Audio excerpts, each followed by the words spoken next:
Somos la ciudad donde vivimos, por eso nos apasiona tanto. La ciudad es una extensión de nuestra propia identidad y sin embargo, a veces tratamos a la ciudad como si fuera algo execrable, algo fatal, algo sin remedio. Ciudades que no se planean, ciudades donde el ser humano no está en el centro, ciudades corrompidas, ciudades gobernadas por los poderes económicos y políticos, ciudades donde la persona desaparece para volverse parte de una marea que es más fuerte que su dignidad, que su autonomía y que su estancia en el mundo. Por eso vamos a hablar de las ciudades, de las metrópolis, de esas políticas y de esas instituciones que las pueden volver incluyentes, equitativas, vivibles, o que las pueden destruir. México no se caracteriza por tener la mejor visión urbana. Hoy traigo a los especialistas en distintas áreas para que nos digan cómo pensar la metrópolis del futuro, cómo volverla más equitativa, cómo luchar contra las exclusiones en las urbes. Comenzamos.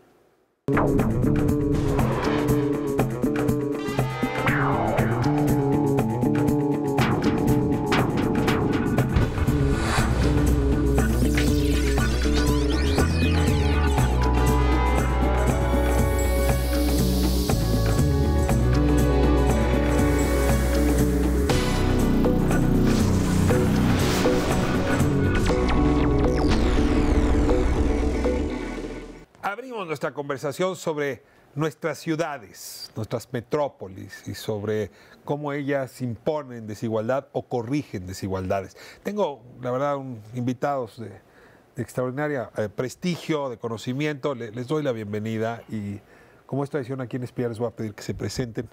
Vamos a arrancar con Alfonso Iracheta. Alfonso, me da mucho gusto tenerte de nuevo. Gracias, Ricardo. Soy Alfonso Iracheta, dirijo un centro de investigación que se llama Centro Eure y soy profesor investigador en el Colegio Mexiquense. Llevo, yo creo que arriba de 30 años, tratando de apoyar el desarrollo de las ciudades de mi país y trabajando desde una perspectiva lo más abierta de colaboración con la sociedad y de aportación de ideas a partir de la crítica. Te agradezco muchísimo, Alfonso. La verdad es que ya has estado aquí, te hemos escuchado en otros foros, creo que es muy iluminadora tu visión, sobre todo la manera como integras las distintas ideas. Te vamos a sacar jugo aquí y le doy la bienvenida a mi amiga Maite Ramos, me da mucho gusto. Ricardo, qué gusto y además, bueno, qué gusto, es un honor para mí estar el día de hoy con todos y cada uno de ustedes. Yo soy Maite Ramos, yo estoy como socia y voluntaria de Coparmex, soy consejera nacional. Tengo no 30 años, yo nada más llevo como a 15 trabajando sobre todo en temas de transporte y movilidad. Esa es, digamos, la pasión que yo descubrí hace unos años y que estoy convencida que puede transformar las ciudades, sobre todo las ciudades que hoy tenemos cada vez más complicadas. Es uno de los temas principales de las ciudades, ¿no? ¿Cómo te transportas? ¿Qué transporte tienes tú? Claro. ¿Cuál ¿Y puede cómo tener afecta otro? la calidad de ¿Cómo vida? afecta? En fin. Está con nosotros también Luis David. Me da muchísimo gusto. Muchas gracias por la invitación. Bueno, yo soy Luis David, entonces coordino la Alianza para la Regeneración Urbana. Me enseño también Sociología Urbana en la Universidad Iberoamericana de la Ciudad de México. Y bueno, soy urbanista, llevo hace 9 años que vivo en la Ciudad de México. Me quedo porque todavía todavía veo muchísimos retos que resolver ahora y aún más con el sismo ahora. Y yo soy apasionada por la ciudad porque se trata de vivirlo entre todos, ¿no? Desde varias perspectivas. Y es un poco como lo que hago. Entonces, muchas gracias por la invitación. Vamos a explotarte hoy. La comparación internacional ayuda mucho. Y sin duda Francia tiene un poquito más años que nosotros pensando cómo construir ciudad. Valdrá la pena ver qué tan retrasados vamos en el proceso civilizatorio de nuestras ciudades. Y le doy la bienvenida con gran gusto a Gerardo Ávila. Gerardo Ardila, muchas gracias. Inicialmente fui antropólogo y llevo varios años trabajando en temas urbanos y ambientales en una interrelación permanente entre sostenibilidad y desarrollo, ¿no? Cómo discutir eso y convertirlo en política pública. Fui secretario de Planeación de Bogotá en el gobierno de Gustavo Petro. Hace algún tiempo, de manera despectiva, se decía que México se estaba colombianizando. Y ahora se dice al revés, ojalá y México se colombianice, porque la verdad es que ustedes han hecho una apuesta urbana que es ejemplar para el continente y en ese sentido es muy interesante escuchar la comparación. Es que Gerardo, gracias por acompañarnos Gracias esta noche. Bueno, déjenme abrir con el primer tema. Cada que hablamos de ciudad, inmediatamente brotan las pasiones. Creo que solo hay dos palabras que despiertan la misma pasión: familia y ciudad. Todos sabemos algo sobre la ciudad, todos queremos algo sobre la ciudad, todos quisiéramos tener un tipo de ciudad. Y sin embargo, es un concepto, igual que el de familia, que ha cambiado con el tiempo, ¿no? Digo, de la polis griega a la de hoy, desde luego hay un salto mayúsculo, pero incluso las ciudades de posguerra a las de hoy hay un cambio. Esto obliga incluso a repensarlas jurídicamente, a repensar sus límites, a comprender cuánto, por cierto, de esas ciudades hoy son físicas y cuánto incluso son virtuales, qué instituciones deben gobernarlas, cómo deben relacionarse con los gobiernos nacionales. Es decir, hay una enorme cantidad de preguntas que hoy están abiertas y sin respuesta. Déjenme colocar mi primera interrogante. ¿Cómo definirían hoy la ciudad? Y hablo en términos siglo XXI globalmente. Quien quiera no solamente ayudarme con la definición, sino con ejemplos de esas definiciones sería de gran ayuda. A bote pronto, digo algunas ideas. Según la OSD, estamos viviendo el siglo de las metrópolis. La ciudad dejó de ser el espacio controlado desde la perspectiva subjetiva por los ciudadanos que sabían más o menos dónde empezaba y dónde terminaba su ciudad. Hoy la ciudad se ha vuelto un espacio con un alto nivel de indefinición, una ciudad que crece, se dice a salto de rana, es decir, hay una ciudad central, pero empiezan a aparecer conjuntos de 20 o 30 mil viviendas a 15 kilómetros y por allá unos centros industriales a 20 kilómetros, y cuando tú te das cuenta hay un corredor que empieza en Querétaro y termina en León o en Guadalajara y que está permanentemente urbanizado en medio de nada. Desde un centro de convenciones hasta un hospital o 5,000 viviendas entre Irapuato y Celaya o entre Salamanca y León. O el Valle de México, que decíamos la Ciudad de México y todavía cometemos el error desde el gobierno de la Ciudad de México y desde el gobierno del Estado de México de hacer los mapas diciendo: voy a mostrar a ustedes la Ciudad de México y este es el plan de la Ciudad de México. Y el plan de la Ciudad de México tiene una delimitación que es la delimitación administrativa de la Ciudad de México, antiguo Distrito Federal. Y el resto es como si fuera una especie de isla y el resto es el mar. El problema es que ese mar tiene 60% de la población de esta gran ciudad, que es la Gran Ciudad de México o zona metropolitana del Valle de México. Y ver los mapas del Estado de México y pareciera que es una laguna el Distrito Federal, ahora Ciudad de México, porque la misma raya hace que toda la población que está en la región no sea considerada la de la Ciudad de México. Y todas las políticas se manejan así, sin ponerse de acuerdo en lo más elemental, la movilidad, que acabas de mencionar como una preocupación particular, pero también en los usos del suelo, también en las políticas sociales, también en las políticas de vivienda, de suelo, de fiscalidad, de normatividad. Cada uno maneja su propia lógica. Y si a esto le agregas la autonomía municipal, bueno, el asunto es que esta gran ciudad estaría administrada por 78 espacios político-administrativos, tendría del orden de 80... municipios y delegaciones. Y más el gobierno federal, porque es capital nacional. A ver, si te entiendo bien, habría que de una vez dejar de utilizar el término ciudad para usar el término metrópoli. Probablemente. Yo pienso que la ciudad del siglo XXI es una ciudad completamente opuesta a lo que acaba de decir Alfonso precisamente, ¿no? Es la ciudad que se recoge. Es la ciudad que se vuelve compacta, es la ciudad que busca acercar la vivienda a las áreas de trabajo para precisamente superar los problemas de movilidad.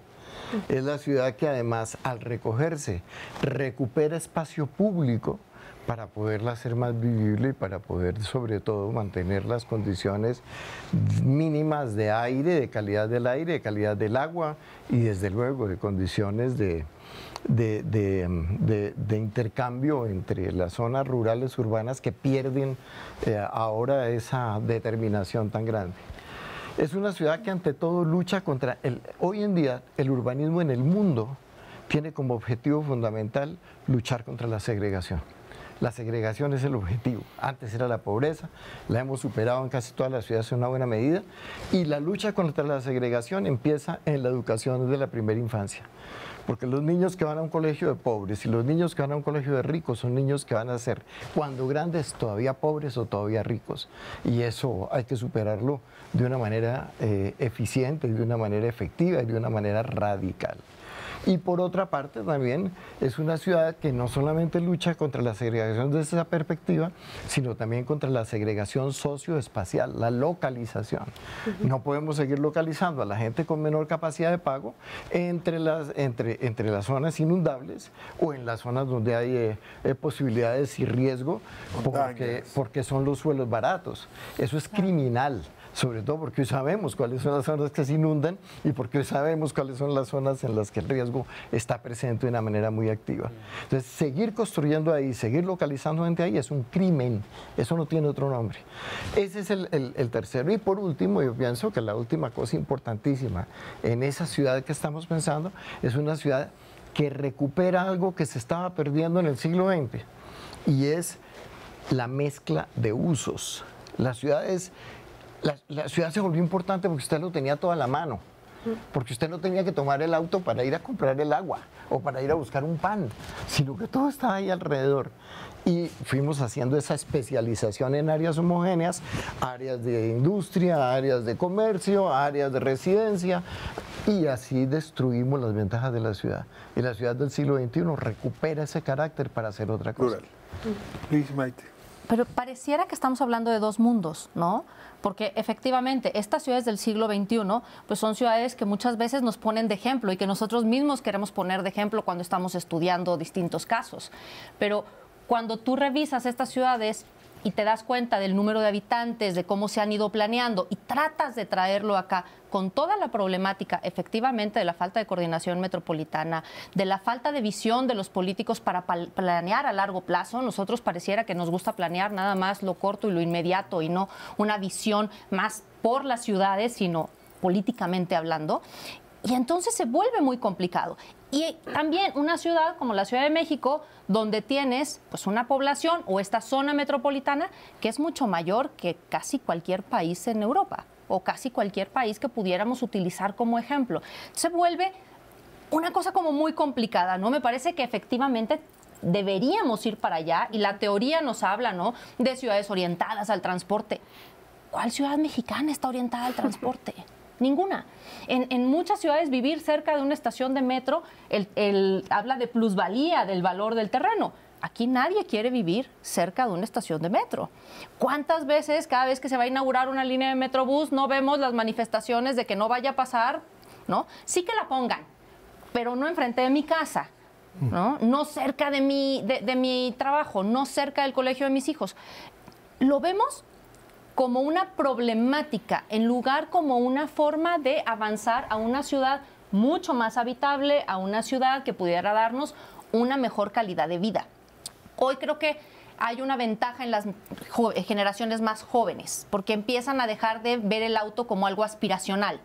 Y también el tema de la vivienda, les interesa más vivir cerca de su trabajo que a lo mejor el asunto de tener una casa con un jardín, que en la época mía pues era así, ¿no? Bueno, fue programa de campaña de Fox, ¿no? Todo el mundo tenía que tener su bocho, su casa y su changarro.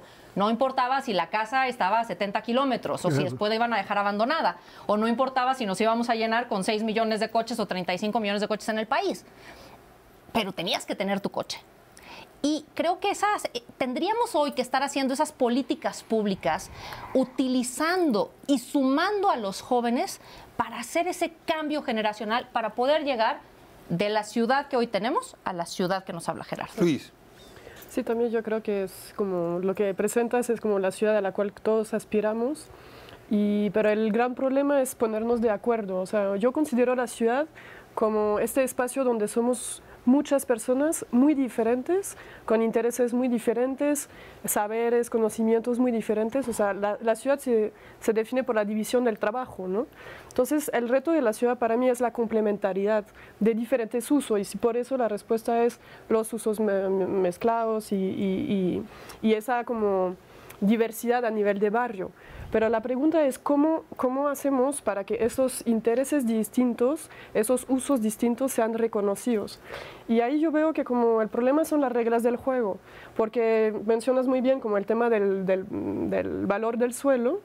O sea, ese es el problema fundamental. El valor del suelo hoy en día no está intervenido, es como trabaja, o sea, se mueve por el tema del mercado y entonces pues tenemos como una segregación urbana muy fuerte donde el suelo barato pues se hace vivienda social y el suelo que es como más costoso se hacen todas esas cosas de bares, oficinas, todo lo que uno quisiera para su ciudad. Entonces creo que como lo que habría que ir pensando es volver a pensar las reglas del juego y para saber para quién queremos hacer la ciudad. Y nosotros pensamos mucho a la escala del barrio porque el tema de la ciudad es tan complejo. Y la Ciudad de México, 24 millones de personas, ¿cómo vamos a entender lo que cada una de esas personas necesitan? Entonces, si lo pensamos a nivel de barrio, ya vemos esa complejidad y ahí podemos como pensar en los diferentes usos, pero el problema es entonces hacer buenos diagnósticos, entender lo que se necesita a esa escala y a la escala también de la metrópoli, ¿no? La ciudad es un espacio, digamos, perdón que me ponga un poco conceptual, pero es un espacio, es el espacio natural de la democracia. Si hay un lugar que nos puede igualar, es la ciudad. Sin embargo, no es un asunto solo de este país, ¿eh? Las ciudades hoy están desigualando de maneras asombrosas. Y hay quien, otra vez en términos democráticos, tiene mucho más peso y hay quien no tiene ninguno. Hay quien participa como si fuera Poseidón de las grandes tendencias urbanas y hay quien participa como si fuera un molusco que apenas si puede decidir qué pasa con su ciudad. Estoy hablando desde luego de las constructoras, por ejemplo, como ¿no? los grandes desarrolladores, quienes tienen poder económico para financiar campañas políticas, eso para corromper a las autoridades, que parecían ser los dueños del supuesto mercado urbano, ¿no? Y hay quien, pues su voto vale para poco. Déjenme irme a corte y los quiero ahora, digamos, llevar por un momento a esta discusión, que es planeación urbana, desarrollo de la ciudad en una democracia con déficit, ¿no? En una, más que democracia, oligocracia o aristocracia, digamos, que define por encima de la inmensa mayoría. Vamos a corte y regresamos.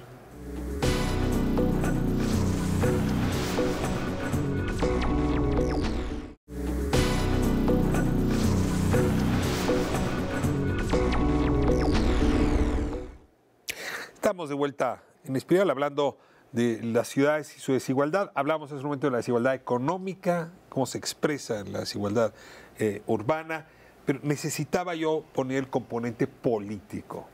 Hay ciudades más desiguales que otras y normalmente esas están controladas por grupos políticos con gran influencia a partir de las elecciones. ¿Qué observan ustedes en esta dinámica? ¿Quién manda en la Ciudad de México? ¿Quién manda en Delhi? ¿Quién gobierna Bogotá? ¿Quién está construyendo Pekín? Déjame partir por un par de ideas que son muy contradictorias y que muestran esta profunda lucha por construir el gran espacio de vida frente a la realidad que parece que lo está destruyendo cada día. La ciudad como proyecto social o la ciudad como destino fatal. Tenemos ciudades en este país, por lo menos no en todo el mundo, que se están convirtiendo en destinos fatales. La ciudad crece porque crece. Oye, ¿quién controla? No sé. Coches cada día más, que ya los corredores están detenidos por cada día más horas, generando más problemas. ¿Y quién controla el tránsito o quién orienta la movilidad? ¿Quién sabe? Y así sucesivamente, una política habitacional que construye viviendas donde, en el lugar más inaceptable, incluyendo lugares de riesgo, que ya mencionaba Gerardo, y no pasa nada. Es decir, el primer tema que yo quisiera poner cuando hablas de política es la ciudad en México, por lo menos, pero ocurre en muchos países, no es un asunto de alta política. O sea, la gente discute la ciudad porque sufre en su barrio por la gasolinera, por el autobús, por lo que decía Maite, por esas razones muy locales. Pero entender la ciudad como se discute la seguridad o la macroeconomía, inclusive a nivel de café, a nivel de familia, etcétera, es un tema que en México no existe. Segunda cuestión, la ciudad es el espacio, en efecto, de la construcción del tejido social. Y sin embargo, lo que hemos ido haciendo a lo largo de los años, por ausencia de una política, de una gobernanza participativa, ha sido exactamente el proceso contrario. Y esto nos está llevando a una profunda crisis que valdría la pena comentar. La ciudad produce en México 9 de cada 10 pesos del Producto Interno Bruto, todas las ciudades. Segundo, 75% de los mexicanos vivimos en ciudades y 67% de los mexicanos vivimos en grandes aglomeraciones urbanas. Ya no puedo decir ni metrópolis, porque algunas son, como decía el corredor del Bajío, ¿no? Por ejemplo, o la megalópolis del centro de México. 6 metrópolis con una metrópolis central de metrópolis, una complejidad, es decir, muchas ciudades sin orden, 535 municipios, cada uno haciendo su plan, sin ponerse de acuerdo. ¿Y quién coordina? ¿Quién coordina? ¿Quién? No, pues nadie. Ah, bueno, está bien, me parece razonable. ¿Qué pasa cuando la ciudad ya no funciona? Cuando tienes una ciudad que empieza a reducir la productividad. ¿Por qué? Porque estás detenido cada año unos minutos más en el corredor Reforma, Constituyentes, el que tú me digas, cada día. ¿Qué significa cuando 9 de cada 10 pesos están produciendo en las ciudades y la ciudad se vuelve poco funcional, se vuelve poco productiva, se enerva a la gente, al trabajador le dan una vivienda, las que llamamos vivienda social, a 30 kilómetros en Zumpango, cuando el joven trabaja en Santa Fe y hace 3 horas cada día para ir y venir? ¿De qué estamos hablando? Bueno, de un destino fatal, y todo el mundo se queja de la Ciudad de México. ¿Por qué no la convertimos en un proyecto? Yo quiero vivir en ciudad y quiero tener la ciudad más maravillosa del mundo. Te entiendo bien, pero por favor no me dejen el argumento político de fuera, porque quizá la razón por la que no lo estamos haciendo es porque no hay azar en lo que estás diciendo. No, claro. No es un caos fortuito. No, es que hay intereses que pesan sobre su racionalidad y que van en contra de la racionalidad general. Claro. Absolutamente. No, el tema que usted empieza planteando es un tema fundamental para la discusión, es cómo generamos democracia y cómo fortalecemos la poca que nos queda. Y dentro de eso, pues hay temas muy peligrosos, ¿no? Que son los temas paralizantes. Es que esa ciudad no se puede, mire, es que no podemos hacer nada porque ya es así. Es que hay tanto poder entre los dueños son 2 o 3 únicamente las empresas de transporte que no los podemos tocar porque son muy poderosos. Es que los constructores son 5. Pues la única manera, con Alfonso estuvimos en un debate en Costa Rica hace unos meses y la terminación es que los muchachos se veían paralizados, no tenemos nada que hacer, en esta ciudad no hay nada, aquí nadie piensa, la norma no existe. Usted métase, usted es el que le toca hacerlo, usted tiene que hacer política. ¿Y eso cómo se hace? Pues olvídese que a usted le van a dejar participar si usted no participa, si usted no se mete. Participa. Ese es el tema, tenemos que quitarle a la idea de la participación en política, eso que es tan peligroso y que es también paralizante, de que ser político es malo. Porque los políticos que hemos tenido, algunos son excesivamente malos, pero no todos. En primer lugar. En segundo lugar, el único camino para nosotros poder llegar a acuerdos sociales es mediante la participación en política. Y esa participación implica varias cosas. Implica en algunos momentos enfrentarse con otros que tienen visiones muy distintas. Pero al mismo tiempo implica negociar con los que tienen visiones muy distintas para encontrar caminos de acercamiento entre distintos intereses. Tener intereses no es malo. Lo que es malo es que solo puedan prevalecer algunos y los demás se borren. Entonces, esa negociación entre intereses es fundamental y solo se puede hacer con participación política. Y esa participación política tiene una base fundamental, y yo vuelvo al tema que mencionas en mi pasada intervención, el tema de la educación desde la primera infancia. Si usted logra que los niños aprendan a valorarse como seres humanos y que no sean tratados desde el momento en que nacen como la escoria misma de la sociedad, usted va a tener ciudadanos políticos participantes que ayudan a la transformación. De lo contrario, usted va a generar permanentemente un encuentro entre diferentes niveles de seres humanos, tratados de manera distinta y construyendo una ciudad elegantísima, con todas las posibilidades, con los mejores equipamientos para los que la pagan y con lo que sobra para los que no tienen con qué pagarla.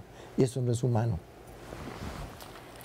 Yo creo, Ricardo, que si tú le preguntas o si le preguntamos a un político por qué no se hace una ciudad como la que queremos, siempre va a salir el tema de los recursos, ¿no? El dinero, los recursos son limitados, hacemos lo más que podemos. Habría que revisar el presupuesto. El presupuesto de este país es un presupuesto de miles de millones, de billones de pesos, que realmente se ejerce de una forma muy discrecional, donde no hay prioridades efectivamente en temas de educación, pero tampoco en temas de infraestructura. Y cuando tú revisas el dinero que se lleva o que se va a la parte de infraestructura y cómo se asigna, y el 70% o casi el 80% se destina a infraestructura para el uso del automóvil en lugar de infraestructura para los que menos tienen, que son estas personas que efectivamente viven generalmente en las afueras de la ciudad, empiezas a ver un tema de desigualdad. Y un tema de desigualdad porque quienes hoy generan las políticas públicas de este país no la han vivido. Y no la viven, porque no se ensucian los zapatos, porque no van a esas zonas para ver los problemas que tienen verdaderamente de agua, porque ellos no tienen problema de agua, porque no se suben al transporte público, porque no se, bueno, más que para la foto cuando tienen que llegar al Congreso, ¿no? Porque han ido a colegios a lo mejor privados, o porque pagan, o porque mandan a sus hijos al extranjero, pero no van a las escuelas que tenemos en este país. Y entonces, desde ahí empieza el tema de la desigualdad, porque quienes hoy generan las políticas con las cuales todos vivimos, pues las vivan de lejos. Yo creo que dos temas claves. El tema del presupuesto. Y yo quiero poner el ejemplo de lo que hicimos en Bogotá y de cómo lo conozco porque me tocaba hacer el presupuesto. Pues, una ciudad que empezamos con un presupuesto de alrededor de 5.000 millones de dólares por año, y que terminamos con un presupuesto un poco mayor, de casi 7.000 millones al año, única y exclusivamente ajustando el tema del catastro, es decir, ajustando el impuesto predial. Subimos casi 1 billón de pesos por año, con un solo ajuste, modernizando el catastro y haciendo una actualización catastral anual. Primero. Segundo, la discusión más dura que tuvimos como gobierno fue con el tema de las plusvalías. Las plusvalías es que la sociedad completa tiene unos espacios que son espacios públicos, que son de todos. Se los permite a algunos particulares, el aire, por ejemplo, construir en altura, para que de un predio que tiene, digamos, 5 por 5, lo pueda hacer 15, 20, 25 veces. Claro. Y esa plusvalía, esa cantidad que genera hacer eso 25 veces, ¿de quién es? ¿Es del dueño del terreno? ¿Es del constructor? ¿Es del desarrollador? ¿O es de toda la sociedad? Yo soy de la idea de que eso es de toda la sociedad y que no tenemos ningún inconveniente como sociedad en darles un porcentaje a ellos. Pongámosles que se queden con el 35%, con el 40%, y el otro 60% le corresponde a la ciudad y a la sociedad precisamente para reinvertirlo. El otro tema está en los servicios públicos, la privatización de los servicios públicos. En todo el mundo es uno de los problemas del siglo XXI, se está reversando, porque el control público de los servicios públicos es absolutamente necesario. La mentira que nos dijeron que la administración pública de los servicios públicos era un fracaso y era una verdadera, porque había sindicatos y porque yo no sé qué más cosas. Sabemos que es mentira y que la podíamos revertir y que nos cuidamos en eso y cuidamos de que produzca otro tipo de sociedad y otra. Hay un argumento fuerte detrás de esto que debemos considerar, por lo menos para el caso mexicano. Nos hemos movido de una ciudad que todavía se construía en algún sentido desde la política a una ciudad convertida en mercancía, que eso es lo más grave. Cuando el tema del suelo, Luis hablaba hace rato del tema del suelo, tú hablas ahora de las plusvalías. El debate que se dio en la nueva Constitución de la Ciudad de México sobre las plusvalías es de dar pena, porque finalmente lograron los lobbies desaparecer prácticamente el tema, porque nunca se entendió. Y el argumento es extremadamente simple, como tú bien lo conoces. Yo me pregunto, en un terreno que no tiene nada, yo llego y se lo quiero comprar a esta persona y me dice, pues dame $1 por metro, te lo regalo. Para llegar tuviste que venir sorteando piedras y en un burro. Y de repente al año siguiente llega el gobierno y le mete una carretera a un lado con mi dinero, llega llega la Comisión Federal de Electricidad, que tiene dinero público, y le mete luz y le meten agua, y llego a ver al señor y me dice, sí, nada más que el terreno vale $1,000 el metro cuadrado. Oye, en este modelo capitalista, ¿qué esfuerzo concreto hiciste tú para incrementar ese valor y quedarte? El azar. No es el azar, es la ausencia de una política redistributiva de los beneficios de la urbanización, como no hay una redistribución de los beneficios del crecimiento económico. Y a mí me parece que entonces tenemos que hablar de una gestión de gobernanza que parta por reconocer, primero, que la ciudad es el espacio del desarrollo, que es la ciudad que quisiéramos, como mencionaba Gerardo, pero que en el fondo la ciudad es la que está generando una cantidad enorme de dinero que solo se le están apropiando a algunos actores. Siento que eso siento que está cambiando un poquito, o sea, justamente ese entendimiento se está dando. Yo estoy pensando en el proyecto del corredor Chapultepec, hace unos 2 años. ¿Cómo fue esa historia? Es como el gobierno con una empresa desarrollaron el proyecto, quizás tuvieron las mejores intenciones para hacer la avenida Chapultepec. Seguramente tenía sus intereses también, pero ¿qué pasó? Los vecinos se organizaron. ¿Y qué pasó? Pararon la obra.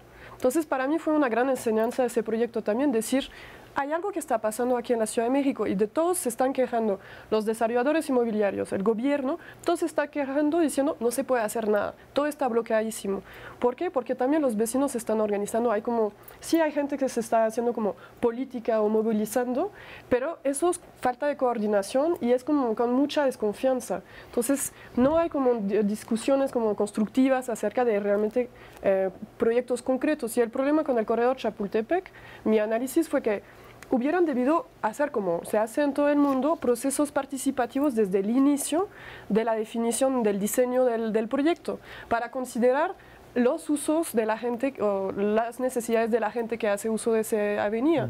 Y eso es como decía, de ¿quiénes deciden? Pues deciden, yo considero que siempre tenemos gafas que son muy específicas, ¿no? Mis gafas, pues hay que considerar cuáles son las gafas de los usuarios y para poder como entender o tener acceso a esas otras gafas, pues esos procesos participativos son muy necesarios. Pero, el problema es que cuando hablamos de participación en México, todos se empiezan a asustar porque cómo está la política hoy en día, que es como con mucha falta de transparencia. Entonces, todos los procesos participativos terminan mal, porque no hay transparencia. A ver, déjenme recuperar un concepto que Alfonso daba hace un momento, ¿no?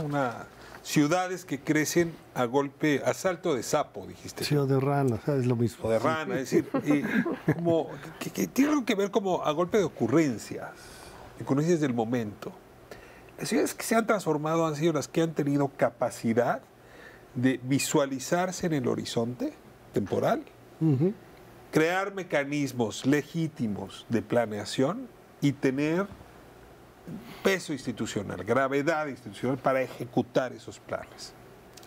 Decía Luis que valía la pena hablar del caso francés porque quizá Haussmann, ¿no? Es el primer gran arquitecto urbanista que le da a mediados del siglo XIX a París una lógica de planeación a largo plazo.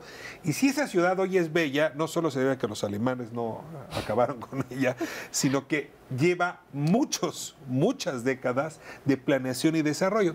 Zonas caóticas, pero claramente es el resultado de un ejercicio de planeación. Pero claro, utilizo este ejemplo y creo que puedo usar otros en el mundo. Las ciudades mexicanas, la planeación no les cae bien, les sienta mal como chile habanero a las 12 de la noche en el estómago. Déjenme irme a corte y regresamos a hablar de este dilema de ciudades integradas, igualitarias, equitativas, pero sobre todo planeables. Claro. Regresamos.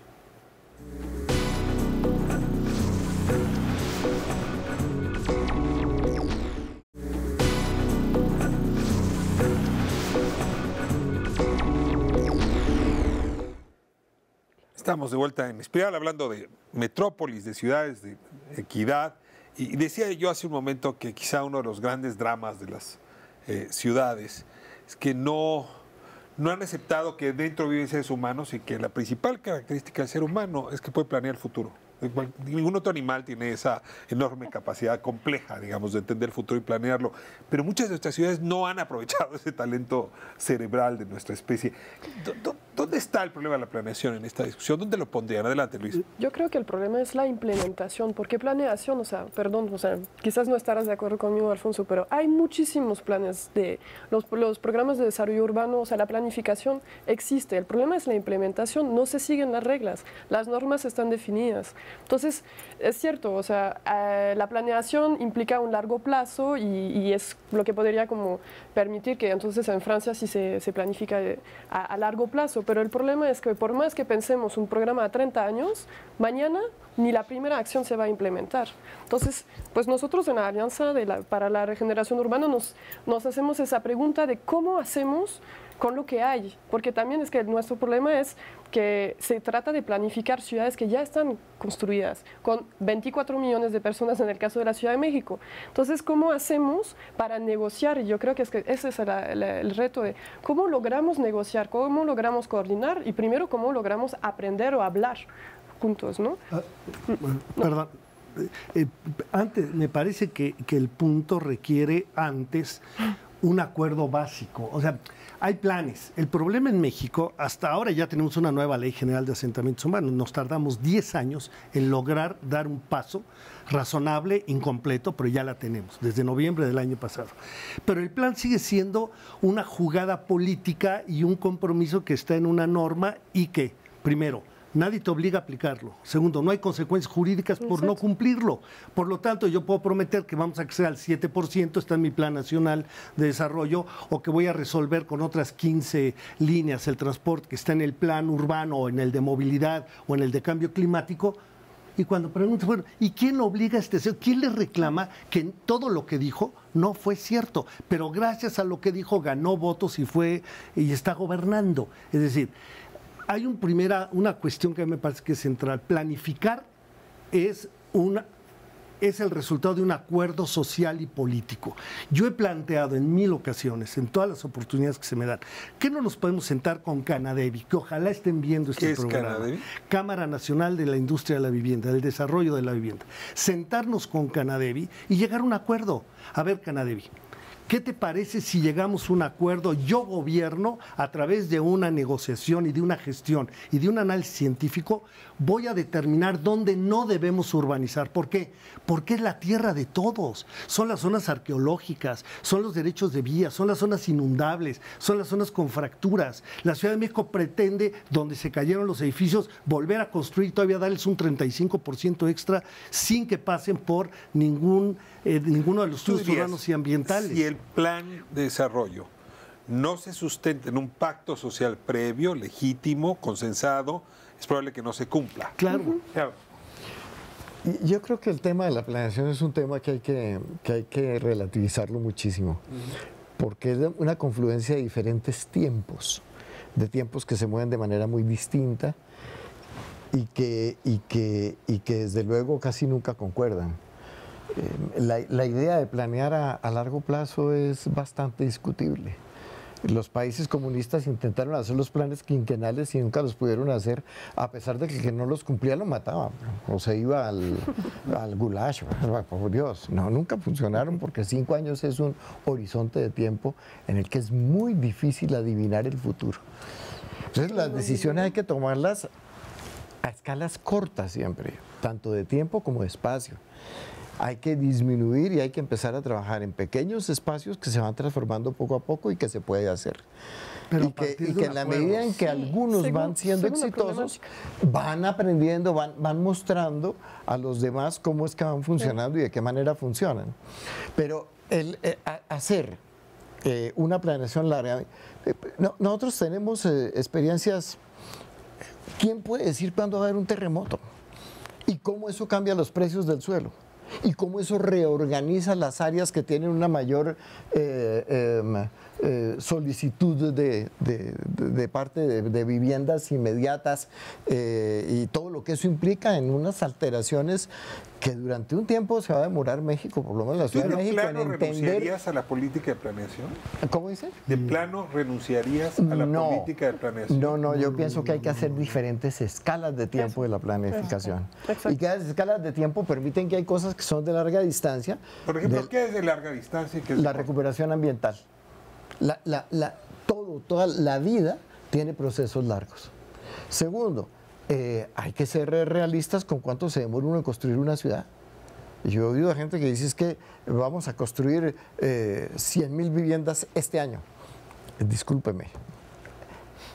Eso no es verdad, eso es un atraco. Ese número de viviendas no se construye en un año. Habría que hacer, bueno, eso es imposible. Sencillamente, hay que mirar cuáles son realmente las posibilidades de construcción y ir abriendo espacios dentro de la ciudad o ir recuperando espacios de la ciudad, como quieran llamarlo, revitalizando, les dijimos nosotros, porque implicaba que no echábamos, que no desplazábamos a la gente que estaba ahí, sino que mejorábamos la ciudad para sus habitantes ahí, para los que estaban en ese lugar. Esa revitalización, hay mil maneras. En Bogotá tuvimos un evento que nadie había calculado, supuestamente, que fue el 9 de abril de 1948. Se incendió una ciudad que era una ciudad muy moderna para su época, era la ciudad más moderna de América Latina. Y al otro día la ciudad estaba destruida, había que volverla a construir. Con algunas cosas que pueden parecer casualidades, de pronto lo son. La revista de arquitectura más importante, PROA, había anunciado un año antes que la ciudad necesitaba un incendio para poderla reconstruir. Vale. Y después del incendio, el 9 de abril, la misma revista dice otra cosa. Prefiero no planear los incendios. Pero déjenme utilizar el tema de la planeación. Es posible que sí. Es posible que sí, porque las zonas que se incendiaron fueron las zonas que necesitaban mucho más urgentemente una renovación urbana. Pero luego, no sé, un juego olímpico, para hablar de Barcelona es bastante mejor que un incendio. A ver, en tema de transporte, ese sí no se puede planear en el corto plazo. Sí, yo creo que sí se puede planear y tendrías que tener, ahí sí coincido, una planeación escalable. ¿Qué ha pasado en la Ciudad de México con el plan maestro del metro? Abandonado. Nada, está abandonado. Nada. ¿Qué ha pasado con el plan original de las 10 y luego 20 líneas de Metrobús? No se ha seguido ese orden, ¿no? La línea 1 de Metrobús iba a ser División del Norte, pero hubo problemas con los concesionarios, ¿no? Entonces se cambió. ¿Qué pasa cuando de repente, por temas de medio ambiente y de contingencia, todos nos vamos a ir a vehículos eléctricos? ¿No? Pues porque se me ocurrió, porque es una buena política, porque suena bien. Cuando hay ciudades, París, por ejemplo, que viene haciendo una planeación del cambio de tecnologías desde hace por lo menos 10 o 15 años y viene diciendo, bueno, sí, efectivamente, en el 2020 ya no tendremos vehículos a diésel y sacaremos los vehículos del centro y en el 2025 tendremos vehículos eléctricos. Pero la ciudad se está preparando incluso para cosas tan absurdas como dónde van a recargar los vehículos eléctricos. Y aquí ponemos vehículos eléctricos y no hay donde recargar vehículos eléctricos. Ponemos autobuses a gas y tenemos 3 dispensarios, los depósitos, claro, donde tienen que ir a cargar los autobuses y regresan pues, con 3/4 de tanque porque pues, está bastante lejos. Y no contemplamos todos los requerimientos legales, jurídicos para traerlos más cerca. En esta ciudad creo que el tema de transporte tiene un gran pendiente en tema de planeación. Nos hemos ido un poco en dos cosas. Uno, la ocurrencia política de lo que creemos que puede dar votos o que puede ser un beneficio, pero puede ser como una aspirina cuando necesitamos un antibiótico. Y el otro es que en este país, como en muchos otros, pero en este particularmente, el transporte público es una cuota de poder. Y es una cuota que representa votos y es una cuota que te puede parar un sistema o puede hacer que todo parezca que está mejor porque pintaste los autobuses de color. Maite, perdón, un breve comentario. Transporte, sí, es un déficit tremendo, pero si no se entiende, como ya se adelantaba, transporte y usos del suelo, Al principio decía Gerardo, la ciudad tiene que ser más compacta, la ciudad tiene que ser más mixta. La clave de los franceses ha sido el transporte que te lleva a determinar el uso del suelo y no acá el uso del suelo que ya está en el cerro y empiezan a subirse los autobuses a como dé lugar para tratar de atender una demanda. Entonces, el tema de la planeación que preguntaba Ricardo, yo creo que sí hay escalas temporales y hay escalas territoriales, desde el barrio hasta la metrópoli, pero necesitamos tener un proyecto de ciudad básico. Yo decía hace un momento, ¿por qué no reunirnos con los transportistas, con Canadevi, que son actores fundamentales, y decirles, oye, ¿te parece que aquí no y aquí no? Si no compres tierra ahí, porque es el bosque, porque esta zona se inunda. Ahora, aquí sí, y junto todos los programas, todos los incentivos, y te los aporto ahí para que ahí pongas la vivienda. Eso es planificación que tiene idea de ciudad de largo plazo, preservar la biodiversidad. Pero ahí tienes un punto, y coincido contigo. En otros lugares del mundo hoy planifican el puerta a puerta. ¿Cómo te vas a mover de la puerta de tu casa a la puerta de tu oficina o a la puerta de tu trabajo? Claro. Aquí no. Aquí seguimos haciendo los corredores, pues como Dios nos da a entender, como la demanda o el transportista o donde empieza la ruta y donde termina nos conviene.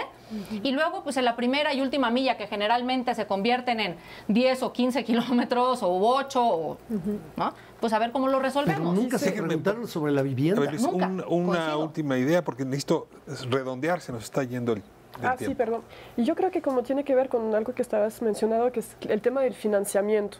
O sea, si empezamos a pensar la movilidad ligada a los usos de suelo, y que entendemos que la movilidad es un tema de inversión pública, o sea, muy fuerte, ¿no? O sea, se necesita una inversión muy importante y entonces entendemos que cuál es el impacto de un medio de transporte sobre el uso de suelo, pues tiene un impacto sobre el valor del suelo, ¿no? Y por eso está toda la lógica de la captura de plusvalía. Es una reflexión de financiamiento público-privado para equilibrar esas dos escalas.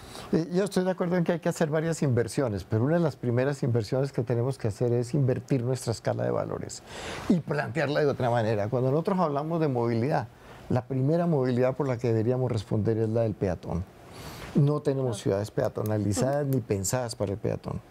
El segundo nivel es el del ciclista, que no necesita motor de ninguna manera para moverse. Tampoco tenemos eso pensado. Y además lo dejamos en los huecos que quedan. No lo pensamos como el objetivo. El objetivo de construcción de la movilidad debe ser que la gente vaya a pie al trabajo. Y eso implica poner la vivienda en las áreas donde está la oferta de trabajo. Lo mismo con la bicicleta. El tercer nivel, pues es el nivel del multimodalismo. Un modo de transporte... O sea, metrobús... Que son complementarios y que cada uno tiene un nivel en la escala. El metro es el más fuerte y el más profundo. A él le llega el metrobús y le llega, no es que compite con él por las mismas rutas, porque ahí no estamos haciendo absolutamente nada, sino cometiendo una de las locuras más grandes. Entonces esa complementariedad en ese nivel es fundamental. Y lo último es el transporte privado. Ahora, el transporte privado, un ejercicio que deberíamos hacer y que deberíamos preguntarnos. Pero tú dices taxi y luego automóvil. Al final, invertir la pirámide. Invertir la pirámide. Ahora, el otro tema importante que es un ejercicio que hacen los estudiantes, que uno no es tan difícil. ¿Cuánto del territorio de la ciudad hemos dedicado para el cuidado de los automóviles y cuánto para la gente? Tenemos más del 60%, sume estacionamientos, las casas, sume todos esos espacios. El 60% de la ciudad es para cuidar los automóviles. Pero fue el argumento y el pedacito que nos queda se lo repartimos a la gente. Y contrástalo con el espacio público. No, pero claro, es que ese es el tema. Ahí es donde perdemos todo. Entonces, si no invertimos nuestras escalas de valores y nuestras escalas de qué es lo que es importante, pues ninguna otra inversión sirve, ¿no? Porque pues no la ponemos. Gerardo, ¿te acuerdas? Hay una frase que a mí me parece maravillosa. La ciudad es el espacio público. El espacio público es la ciudad. Si tuviéramos espacio público desde el pequeño parque de barrio, donde la gente convive y se encuentra necesariamente, y ahí se dirimen las diferencias y las alianzas, en ese espacio se construye la ciudadanía. Y lo que hemos hecho es convertir el espacio público en privado. En centros comerciales. Claro, un centro comercial es donde la gente va y se encuentra. Los centros comerciales, porque hemos perdido el concepto de lo público. Usted recuerda, sin duda, a Gustavo Sainz, la princesita del Palacio de Hierro. Sí, claro. Es la primera novela que yo creo que hace una crítica profunda en los centros comerciales, Claro. antes que Saramago, con La Caverna. Claro, antes los niños jugaban en el parque. Hoy los niños los llevan a pasear al centro comercial. No, todos los domingos, ¿a dónde se va la gente? Al centro comercial. Ahora, pero detrás de esto está Cierro, el concepto se acabó, de mercancía. se acabó. Les doy 30 segundos a cada quien para un comentario final. Luis, comenzamos contigo. Yo creo que, o sea, a mí me gusta mucho el tema de la ciudad porque se puede hablar con todos, ¿no? Con el taxi, con el vendedor de tortilla y porque todos la vivimos. Pero yo creo que como empezamos a hablar de ese tema y vemos que es muy complejo. Y entonces lo que me preocupa mucho es que la gente dice, no se puede encontrar ninguna solución. Entonces, creo que como que hay que rescatar también como el profesionalismo que está dentro de la planeación, que se revela también en los profesionales de participación, los procesos de participativos, o sea, lo que decimos mucho nosotros. Es un trabajo, se planifica, no se hace de que vamos a hablar con vecinos. Es de especialistas. Es de especialistas, entonces, pero que los especialistas siempre tienen que tener una relación muy cercana al habitante para tener entendimiento de su necesidad. Conclusiones. Sí. Antes de entrar al programa platicábamos con Luis y decía que 40% del presupuesto de SEDATU se ha recortado en los últimos 2 años. En la Secretaría de Comunicaciones y Transportes no hay una subsecretaría de Transporte Urbano. Está votado ahí dentro de la Dirección General de Transporte Ferroviario y Multimodal, que realmente atiende mucho más los proyectos ferroviarios. No hay gente que realmente tenga a nivel federal la capacitación y el interés por trabajar en esta parte, por lo menos en lo que a mí me toca ver todos los días, para construir ciudades para la gente, Ricardo. Construimos ciudades para todo, menos para las personas. Este ejemplo de que tú ibas a un parque y hoy llevas a tus hijos al cine y a dar la vuelta al centro comercial, me parece uno de los casos más tristes que reflejan lo que vivimos en la ciudad. Claro. Recupero una frase suya, lo cito con mucho placer. La ciudad es el espacio de la democracia. Y el espacio de la democracia lo que implica fundamentalmente es que ese espacio sea accesible a todos con las mismas condiciones y con las mismas posibilidades. Que usted no necesite tener una gran capacidad de pago para poderla disfrutar y para poderla vivir, o tener una capacidad de pago tan baja que lo único que puede hacer es sufrirla y ser una víctima de la vida urbana. Eso es lo que tenemos que superar y ese debería ser el objetivo para todos. Muy bien, muy claro, Alfonso, cierres. Coincido plenamente. Frases para cerrar. Recuperemos el concepto de lo público y de lo comunitario para ponerlo por delante. Primero nosotros y luego yo. Primero recuperemos lo que es de todos, defender el bosque, defender el manglar, la primera duna de la playa cuando anuncian en Mazatlán nuevas torres de 30 pisos encima de la primera duna de la playa. No saben que el mar les va a llegar dentro de 7 años, pero no les importa tampoco. Gobernanza. Gobernanza es reconocer a la ciudad como el espacio de la democracia, porque la gobernanza de base territorial, que ahora se vuelve algo importante, un empuje, una nueva corriente para gobernar las ciudades, tiene como base reconocer que el gobierno se hizo chiquito, que no puede con el paquete, pero que la sociedad, si está organizada y corresponsablemente se pone de acuerdo con los gobiernos, puede sacar adelante a las ciudades. Y último punto, politizar a la ciudad. Quiere decir, llevarla a la más alta tribuna y no pasaría lo que está pasando con SEDATU, que prácticamente desapareció al momento que nació. Y es una verdadera pena. Cierto. Pues el futuro de nuestra civilización sigue recayendo en las ciudades. Sin duda. Si no somos capaces de apostar por ellas, no estamos apostando por el futuro. Y algunas, como decía Alfonso Iracheta hace un momento, de nuestras ciudades, claramente van hacia la peor fatalidad. Veamos qué hacemos con ellas y aprendamos de los modelos que sí están funcionando. Por cierto, algunos de esos en México también. Nos vemos próxima semana. Miércoles, 10 de la noche, Espiral, con invitados, con invitadas de la calidad que tuvimos hoy. Muchas gracias.